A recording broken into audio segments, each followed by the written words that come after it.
Oke, terima kasih kepada Decin. Di sini saya akan menjelaskan codingan dari tugas kami, yaitu pengenalan pola tumor menggunakan metode conventional neural networks.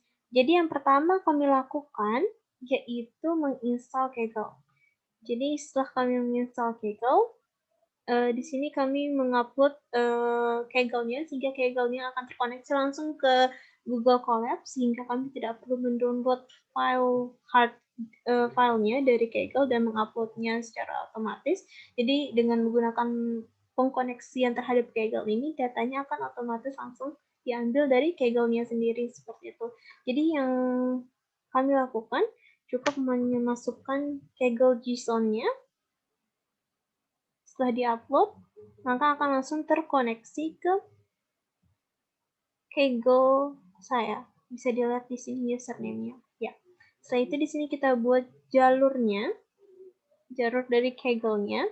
Begitu juga di sini kami mengambil dataset yaitu brain tumor classification yang di-download adalah yang berasal dari user strategy Buji karena merupakan dataset yang lumayan besar tapi tidak terlalu besar sehingga akan membutuhkan waktu berhari-hari ketika men-training data. Jadi ini kita ambil. Nah, setelah di-download akan berbentuk file zip. Oleh karena itu, kami mengimport sebuah library yaitu zip file untuk mengekstrak file zip tersebut dan kami masukkan ke dalam dataset. Dataset ini akan kami masukkan ke dalam tab yang kami konekkan menggunakan library OS. Jadi OS listdir ini akan membuat sebuah path direction untuk memanggil dataset tadi. Jadi dalam datasetnya itu ada dua file yaitu training dan testing. Nah, setelah itu di sini ada beberapa library penting yang kami import seperti ada Seaborn, Pandas, NumPy, dan PLT yang akan kami gunakan ketika visualisasi nanti.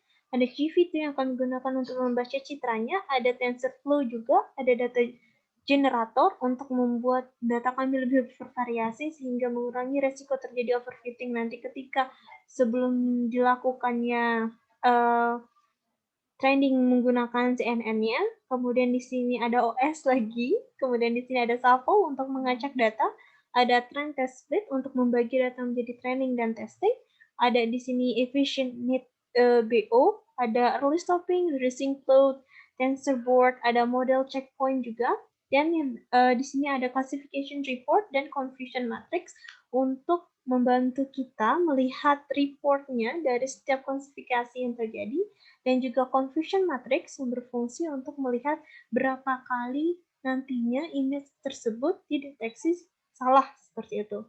Di sini ada, nah selanjutnya di sini kita akan membaca konten dari dataset itu sendiri. Jadi bisa dilihat ini dibaca semua kontennya, lumayan banyak datanya. Ya, selanjutnya di sini kami ada mendeklarasikan warna sehingga nanti kami tidak sulit dalam menghafalkan hexacode dari warna tersebut. Jadi ketika ingin memvisualisasikan menggunakan misalnya warna salmon merah ini, kita akan cukup memanggil color thread dengan indeks dari array-nya. Jadi yang diambil indeks ke salmon ini ada di indeks ketiga. Jadi color red indeks ketiga, maka akan diambil ini untuk warna visualisasi nanti.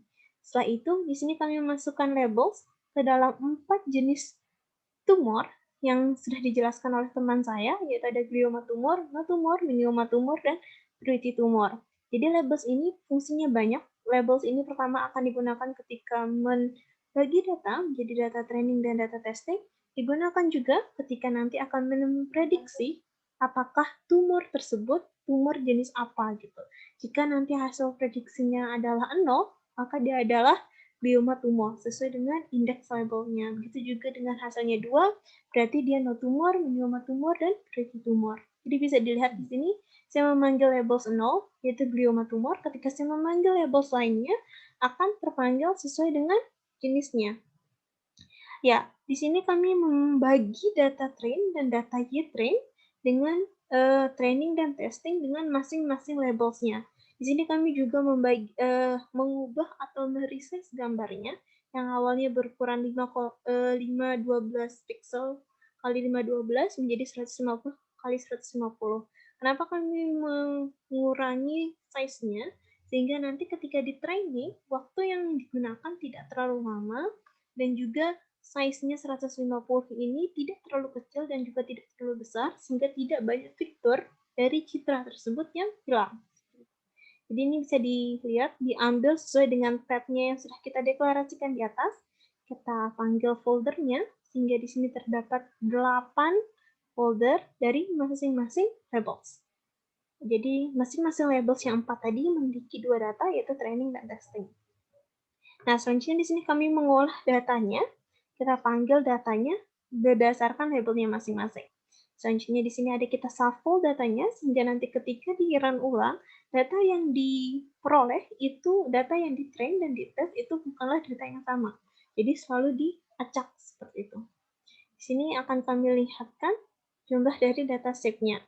Nah, ini dia penggunaan image data generator. Jadi, penggunaan image data generator ini berfungsi untuk mengurangi risikonya terjadi overfitting. Sehingga gambar yang ada itu akan divariasikan, baik itu dalam bentuk padding, flipping, zooming, dan lain sebagainya, sehingga lebih banyak variasi dari datasetnya, sehingga lebih kecil risiko terjadinya overfitting dalam proses klasifikasi. Jadi bisa dilihat ini dilakukan data image generator atau pembuatan image baru. Nah, di sini kita bagi dia train dan data train dan data testnya, di mana data test ukuran yang kami gunakan adalah 0,1, berarti 10% dari total dataset, sehingga data trainingnya yaitu 90% atau 0,9 dari total datasetnya. Nah, di sini ada pembagiannya menggunakan categorical, dan di sini adalah kami mengimport weight dari ImageNet berfungsi sehingga nanti weight dari proses sebelumnya itu akan digunakan di proses selanjutnya sehingga mempersingkat waktu dalam pengklasifikasian, karena pemrosesan gambar itu tergantung besar datasetnya, semakin besar datasetnya semakin lama, bahkan bisa berhari-hari. Oleh karena itu kami menggunakan weight dari EfficientNet.bo sehingga nanti kami bisa menggunakan weight dari proses sebelumnya untuk proses iterasi selanjutnya. Di sini kami menggunakan include topos sehingga weight yang kami gunakan itu berasal dari proses kita sendiri. Nah, bisa dilihat ini kita download. Nah, selanjutnya di sini ada layers-nya, ada global average polling, ada dropout rate, density-nya di sini ada 4, karena di sini ada 4 jenis tumor yang kami proses, sehingga di sini density-nya 4. Begitu juga ini hasil dari summary-nya. Nah, lalu di sini kita lakukan training data. Jadi kami melakukan training data dengan epoch 12, karena dari hasil percobaan-percobaan sebelumnya, epoch 12 lah yang menghasilkan data paling bagus, seperti itu. Data paling bagus. Jadi bisa dilihat di sini epoch 12 itu menghasilkan 0,97 akurasi. Nah, di sini adalah pembuatan untuk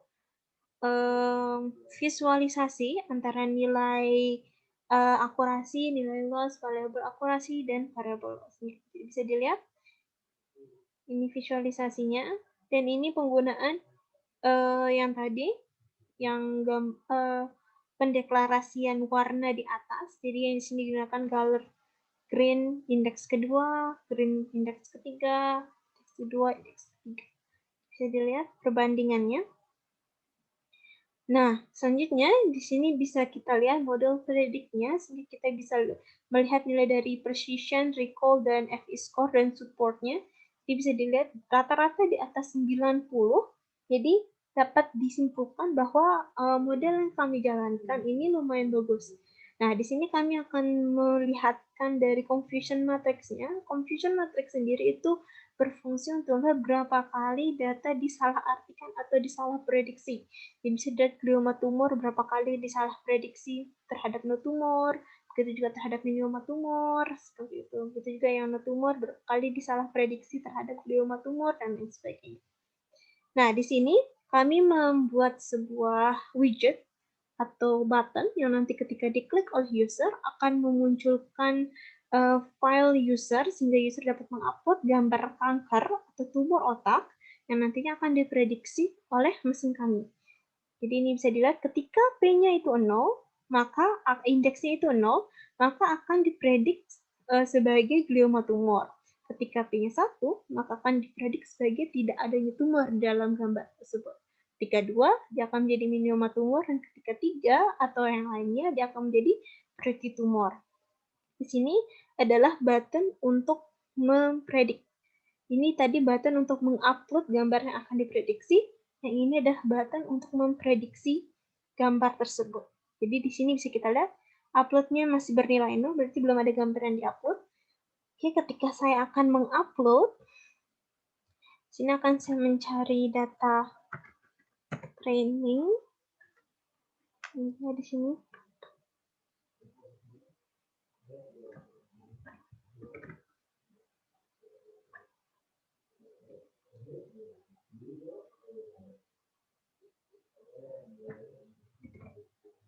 Ya, ini training. Ketika dibuka datanya, ya, ketika data trainingnya dibuka, tunggu sebentar.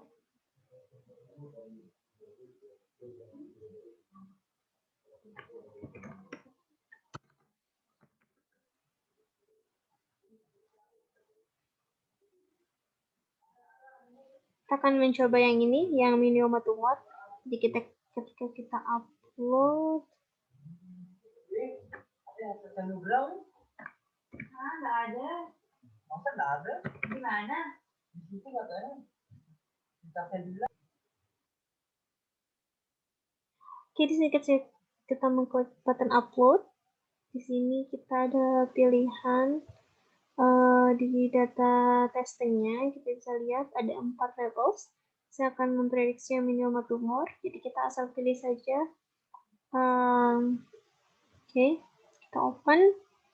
Kita bisa lihat dari upload satu file, dan ketika kita mengklik predict, maka akan dideteksi sebagai glioma tumor.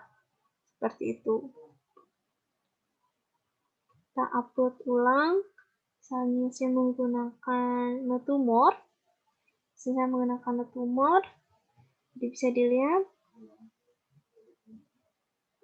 ketika kita mempredik datanya, maka akan diprediksi sebagai the model predict that there is no tumor. Jadi bisa dilihat di data sebelumnya itu terjadi kesalahan pendeteksian ketika saya menginputkan minioma tumor tapi yang deteksi glioma tumor, seperti yang kita lihat di matriksnya. Jadi ketika kita menginputkan minioma tumor, ada kemungkinan dia akan diprediksi sebagai glioma tumor.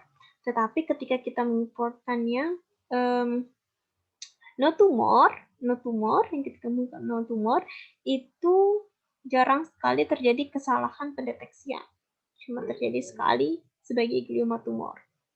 Ya, sekian yang dapat saya presentasikan. Kurang dan lebihnya saya mohon maaf. Assalamualaikum warahmatullahi wabarakatuh. Selamat pagi, siang, sore, dan malam.